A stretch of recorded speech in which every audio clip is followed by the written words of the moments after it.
I'm going to introduce our next presenter. Duong Hong is a principal consultant in a global valuation and advisory role. As a program director, Doug has managed document automation projects in the US and Europe for over 15 years, and he will be presenting the ultimate guide from conception to completion of an implementation of a document management application. So please, welcome to the stage, Duong Hong.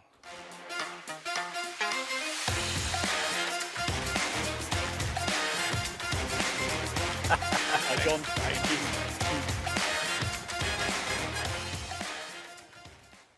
Hi, everybody. Good afternoon.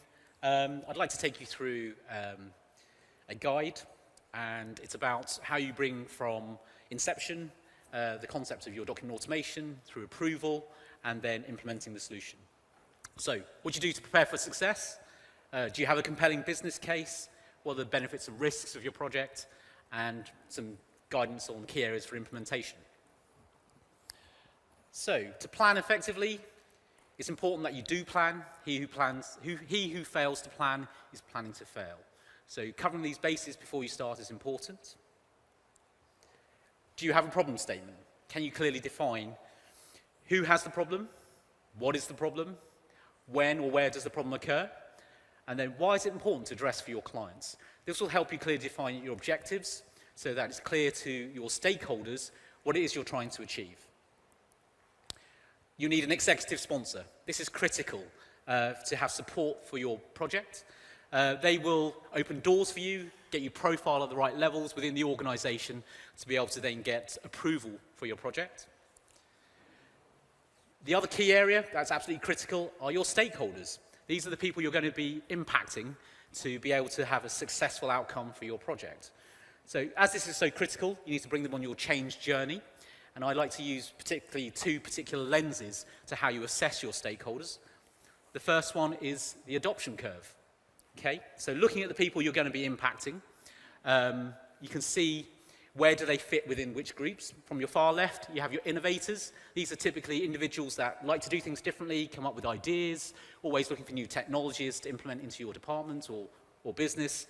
They're always the ones coming out with, let's do things differently. Next in the groupings are your early adopters. These typically are younger. They are keen to use technology to improve how work is done.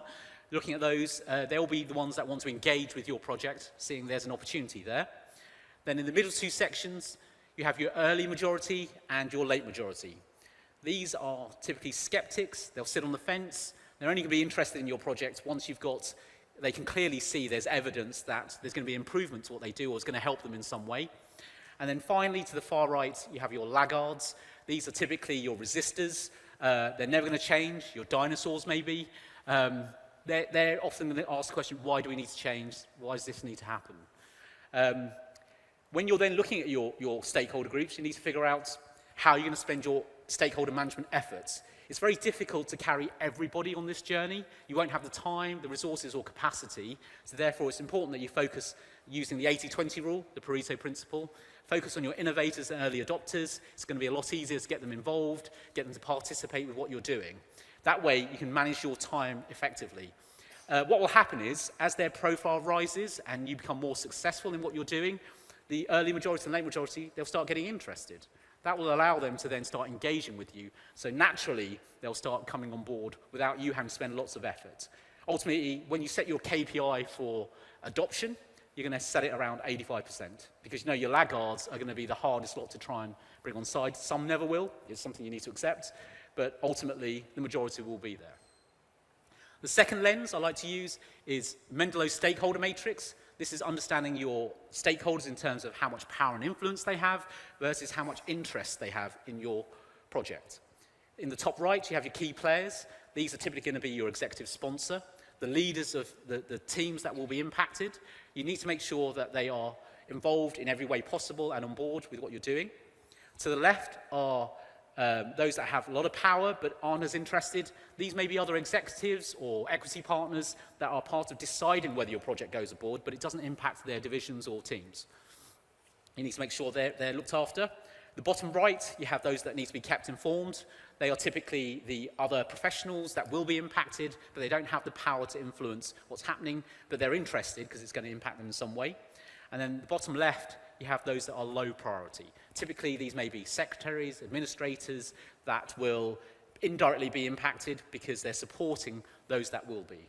So how do you then spend your efforts? Well, 60% should be on your key players, 25% on those that you need to keep satisfied, 10% on those that need to be kept informed, typically a newsletter, maybe attending some meetings or presentations to make them aware of what's happening. And then finally, those that are low priority will naturally just get information through osmosis or diffusion into the comms that happen. Now that you understand your stakeholders, you need to have a stakeholder engagement plan. You've assessed them in terms of the stakeholder groups and individuals, what kind of power and interest they have. And the key thing here that you need to think about is WIFM. If you've not heard of the term, it means what's in it for me. Understanding the motivations of your stakeholders will enable you to provide an effective approach to how you're going to manage them.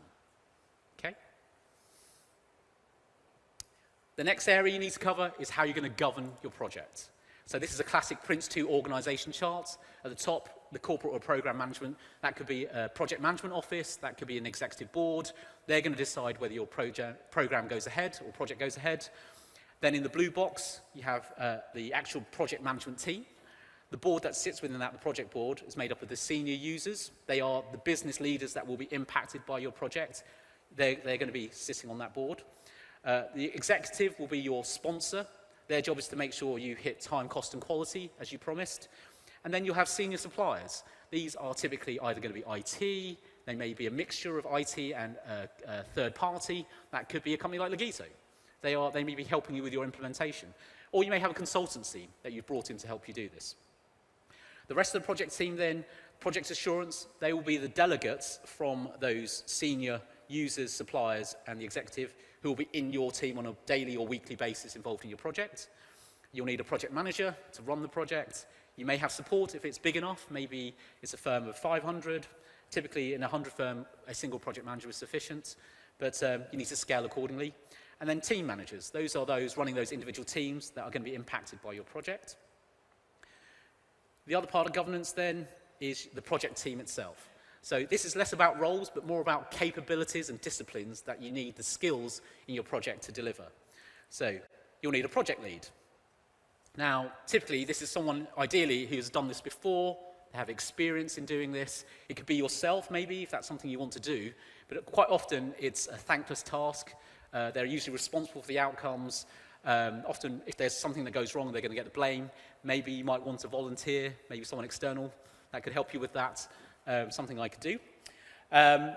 If you don't have project management capability, you'll need a project manager to help you run that. You may need a business analyst. This is about understanding what you're doing today, what are you going to be doing tomorrow, what are the business requirements, is that documented and clearly understood by the project team, and what's going to happen. You'll need business representatives. These are typically your subject matter experts, those that are maybe responsible for the templates or the contracts or the reports. They're going to be keen to be involved to make sure that what gets delivered is what they need or what business needs. If you can, get a solutions architect. So this is a technical role. Quite often in large corporates or organizations, you'll have an enterprise architecture function. Their job is to make sure that people, process, and systems align with the business strategy, the IT strategy, and your solutions architect will help you interface with the enterprise architecture. Last but not least, you'll need a change manager. Very much this is a change journey for your business. Being able to then interact effectively with your stakeholders, maybe with other departments, also communicating effectively, that's their job to make sure they involve the organization and also help you deliver effectively. Now, no project is an island. Unfortunately, you do have to interact with the rest of the organization. Typically, there are 4 functional areas or verticals. You have IT. This is where your solutions architect will also play a critical role in interfacing with them. You'll need to work with finance. Who's going to make sure you deliver to time and cost, as you've set out to do and you promised. With HR, inevitably, you're going to need to recruit people to be part of the project. Maybe there's going to be employee impacts that you then need to manage for the change effects. And also marketing. So they are dealing with communications, often externally as well as internally with the organization. How do you communicate, newsletters, videos, SharePoint sites, or different channels, emails, etc. This is, again, where your change manager will help you with both HR and marketing to make sure you're effective in delivery in that space. So now that you understand your governance, what you're going to do, you need to document it. So a framework or governance framework document will lay out the purpose and scope of your project. You'll lay out the boards that will be governing the project. You'll need to then define the responsibilities and the roles in that project. Having it clearly documented what each person's supposed to do or which group or board will enable you to then to have effective governance, and the cadence in terms of meetings, what the boards are expected to deliver, that will all be in this document. Everybody involved then needs to sign that document. You shouldn't be in a situation where someone says, I don't know what I was supposed to do or why I was involved or what my responsibilities were. They've signed up to it. Okay? This is about setting you up for success, and governance is a key part of that. So, you're able to define what your objectives are for your problem statements. You've defined your stakeholders and how you're going to engage and manage them. You've looked at your governance, so how you're going to run your project. The next thing you need to understand is the impact of your project, and one of the key areas for that is productivity and analysis. So I'll give you an example. This is what I've done in real estate and valuations as an industry. You can see that people will do an end-to-end process when delivering their work or their job, typically starting with how do you win work and generate a fee, right through to completing the job, delivering the service, the product or documents to the clients. Along that journey, they need to complete tasks. Those tasks can be grouped into activities. Those activities then grouped together will form over an end-to-end process. Now, it's important you understand that what impact you have across the end-to-end process, not just in what you're trying to change, because the context will change from people to person, role to role, and then being able to analyze and assess this, you can then get people to answer what to do. Now, to be able to measure is important. Now, you could do a time in motion study, but actually that's very costly, timely, expensive, risky in terms of assessing things. And what I've used in the past is the ability to get people to make a best guess. Across those 9 processes, as a percentage, what did you think, how much time do you spend doing that particular activity? And then break that down to tasks. That will give you then the ability to quantify your data. If you can do that, you can then provide statistics on how people are spending their efforts in the end-to-end process. In this example, again, in valuations, there's 2 processes. There's one-off valuations, and then there's fund valuations. And what you can clearly see is there are 3 big spikes. You've got valuation calculation, drafting the reports, and then review processes. If we're targeting with document automation, the draft report process, then that's a key area where you can see that will have a big impact on the end-to-end process, because it's one of the key areas that could be improved in terms of efficiency. You now have data you can provide to your stakeholders in terms of why this matters. How do you then look at the benefits, or how much time you're going to save? Well, these vendors, Legito, document automation vendors, they're usually quite keen to get involved with organizations and willing to do a proof of concept. Perhaps you could take a particular document that they could then automate for you, and then you can estimate from someone running through doing it manually versus your prototype or proof of concept, how much time is saved from that activity. You can then extrapolate from those measurements how much time is going to be saved for individuals. So again, in real estate, for example, there are different roles. We have partners, associates, senior surveyors, graduates, and support staff. Typically, in the as-is process, what they do today, in the dark blue, it's what they do in terms of administration. In the lighter blue, data management, and dark red is production. And in the pink is their value add. These are the cognitive things they train to do and provide value to their clients. So the paradigm here is 40% value add, 60% production, administration, and data is the current situation. Once you bring in the automation, what happens? It flips the paradigm. Now you can get 60% value add to clients, and the rest is reduced in terms of inefficiencies. Okay. This then helps you build up your case for why document automation is going to help your organization. Now, a key tip here is you can tell people, okay, you're going to save 20%, but what does that actually mean? You can elevate your communication and engagement by saying, making it relatable. So to a senior partner, you save 0.8 of a day. Imagine I could give you a day of your week back. What could you do with that? That suddenly is much more going to be impactful to hitting your stakeholders where it means something to them. The next area of analysis is financials. Okay, this may be difficult for some of you, but if you can try, one thing you can do is look at trend analysis. Apologies for the complex graph here, but I'll try and break it down for you. So the yellow line is currently where you're at.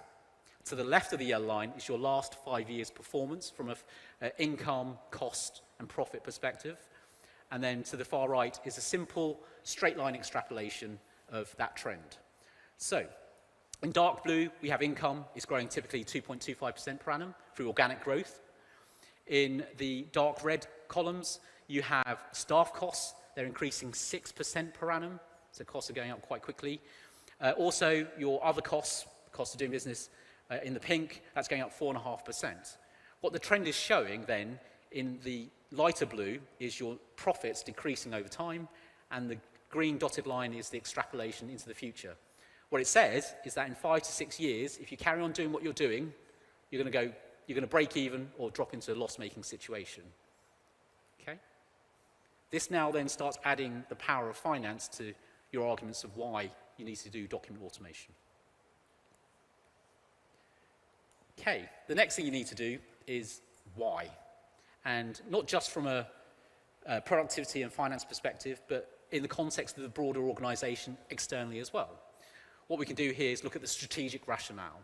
So internal trends, we've talked about low growth, increasing costs, which creating declining margins.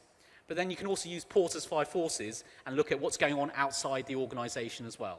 So what are your clients doing? Are they asking for lower fees, driving down your fees, but for more work? Maybe they're looking for extra value from what you have to offer, because that's something they're always trying to pressure you for. Maybe your competitors, are they innovating? Maybe they're using data analytics to support their pitches, to outperform you in terms of bids. Maybe they're also transforming their own businesses. Maybe they're using document automation. Can you afford to not do something and just let them compete with you with extra support? What are your suppliers doing? In real estate, there is this issue around risk liability to fee ratio. Often banks are lending money to borrowers. They may do it on the basis of a valuation that was provided by the valuers. If it goes horribly wrong and the asset drops below a particular value, they'll then sue the valuer for the difference. Obviously, that's a risk, and valuers then need to make sure that what they're doing is within the tolerances when they provide a value. Suppliers, what are your suppliers doing? Are they potentially coming up with competitive offerings to what you're offering? In real estate, again, we have a data provider and a calculation engine provider. If they ever came together, they'd come up with a competitive offering to valuers driven off data-driven insight. New entrants, are there challenges to your industry? Perhaps in law, you may have accounting firms trying to step into your space because they have lots of lawyers on their books as well. How are you going to compete? Maybe there are other service providers in terms of online. You may have heard of Rocket Lawyer. They provide online contract service using their website. And then finally, substitutes. I'm sure you all heard of AI, ChatGPT. I'm sure there's some worries around here in terms of how large language model AIs will be impacting your industry. So can you afford to sit still or carry on doing the way you are, what you are doing? Okay, so that information then should be able to then generate what we call a call to action. So in the real estate example, they're using labor-intensive working practices, and limited automation means there's a high cost of production. Continuing with the high cost of production is contradictory to their declining fee trends. Their product is becoming, or service is increasingly commoditized. Their competitors are doing the same thing. So therefore, in a commoditized industry, lowest cost is critical to maximizing your profitability. And then, despite being successful, some of your competitors are still investing in developing enterprise-grade solutions, using automation and transformation programs to keep improving their competitiveness. Can you afford to sit still? Okay, so you've developed the preparation for your program or project, you've looked at the reason why you're able to convey that, and then ultimately then you need to provide the benefits. What are the benefits of document automation? How are you going to get this approved through the board? Well, the usual thing is income and cost, and improving profitability is the main driver for most organizations. This lever goes two directions. I think it's really important that you're able to convince your stakeholder. Now, typically in this scenario, you're going to be facing off to your finance director, maybe your chief financial officer, to convince them why this project needs to go ahead. And therefore, you need to look at things like income. Now, they've been around the block a few times. They're not just going to believe that your efficiency is going to magically turn into additional revenue. Therefore, your job is to make sure you're able to convince them that the revenues are there. One of the things you can do is speak to the business leaders, understand if there's any unmet demand in the market, giving them more capacity through your automation. Are they able to generate more income? Can they put their name to that statement and a number? The more quantitative and credible your assertion for income, the more convincing it is going to be to the board that you're actually going to deliver those benefits. Now, the other area is cost. Now, unfortunately, cost, I have to say, is a bit of a pitfall, right? So I'll explain this. This is a UK idiom for turkeys voting for Christmas. Now, if you're going to go promise that you're going to reduce costs by staff cost reduction, that's going to get you in a difficult place. Convincing the people that you want to move on this journey to a more efficient place and then saying some of you are going to lose your jobs, that's not really a great thing to be doing. They're not going to be turkeys voting for Christmas. They're going to start disengaging and pulling away from supporting you.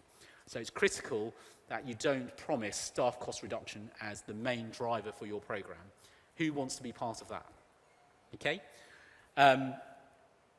Inevitably, you may get pushed, pressured by the finance director or CFO. They still want to see staff cost reduction. Your get-out-of-jail-free card will be, what we can do is use attrition.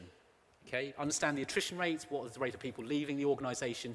Are you able to say, when someone leaves, we're not going to replace them? That's a lot easier to manage through. You will need to make sure that the team leaders are on board with that and they're convinced by your efficiencies. But that way, you'll still be able to generate staff cost efficiency. Now, the next area of providing a convincing business case is change. Now, you know this is risk, really. Trying to do change of any nature in an organization is risky, and particularly technology change.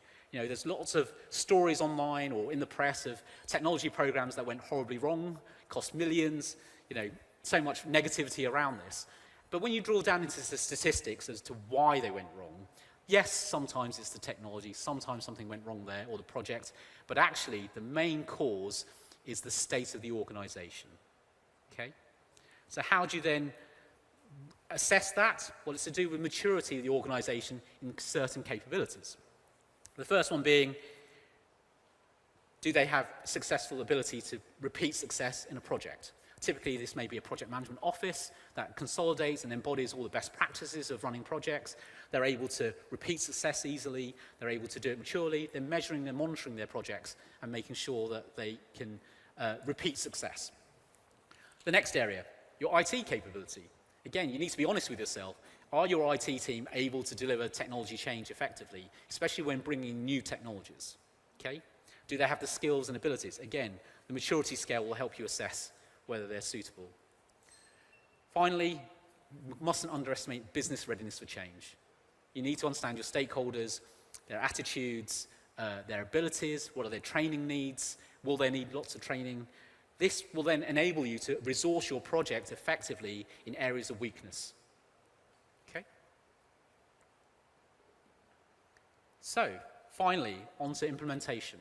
This is actually about, once you've got approval for your project, what are the key considerations? Are you clear on your target state, architecture?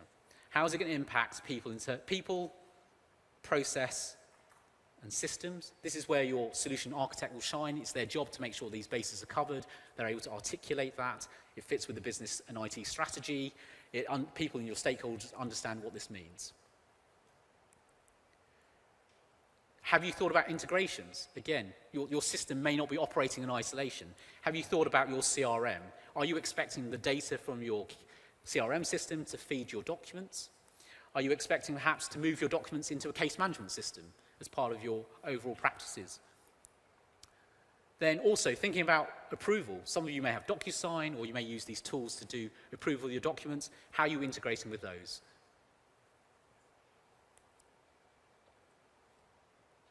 Okay. Then onto the templates themselves. Thinking ahead is important. It's quite easy to just jump in and get started thinking about automating a document. But actually, spending some time thinking about the end state, what are you trying to achieve, is important. Do you have templates that are related to each other? Are you expecting them to share data? How many templates are you looking to have? 1, 5, 10, 20?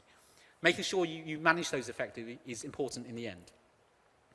Variable management. Have you labeled your variables correctly? Are you able to identify which ones are integration variables, which ones are inputs from users, which ones are defaults or sets?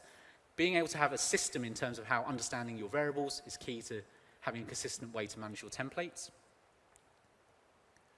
And then finally, if you've thought about the previous two, then it's understanding template maintenance. If you build 100 templates, that's 100 templates to manage. If you consolidate those templates down to 20, that's 20 templates to manage. The wording, the content needs to be updated. Do you want to go through 100 templates or 20? So really thinking about in advance what you're targeting is critical to then having an effective, supportable solution at the end of it. Rollout. How are you going to roll out? Start small. There's no point doing a big bang if there's 100 people you're going to impact, and day one you roll out a template that's not very finessed, and suddenly you get inundated with a wave of negativity, things going wrong. It's going to be very hard to manage. Starting with small groups, iterating a template until you're confident, refining that template until it's robust, coming through scenarios you never thought of, but they have hit in the field, is going to help you. And then ultimately, when you're confident, then scale up. Rushing to the end is actually going to get you in more hot water than if you try and do it gradually. Managing expectations is then key in terms of timings and how you're going to manage your stakeholders, and then success will naturally come from that. So on this journey, you're probably going to see there's obstacles, right? Challenges. Maybe it's someone that's really difficult. Maybe it's a key stakeholder that's problematic. But actually, when you think about it, if you're resilient, you persevere, you keep going, looking for solutions, have a growth mindset, be open to the challenges, open to listening to what people have to say, you'll soon find that those obstacles were actually stepping stones. It gets there.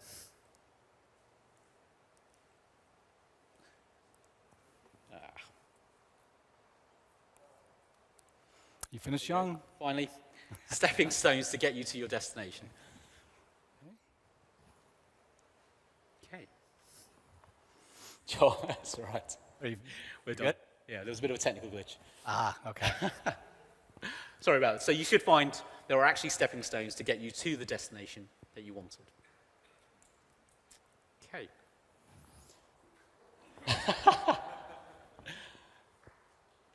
Thank you.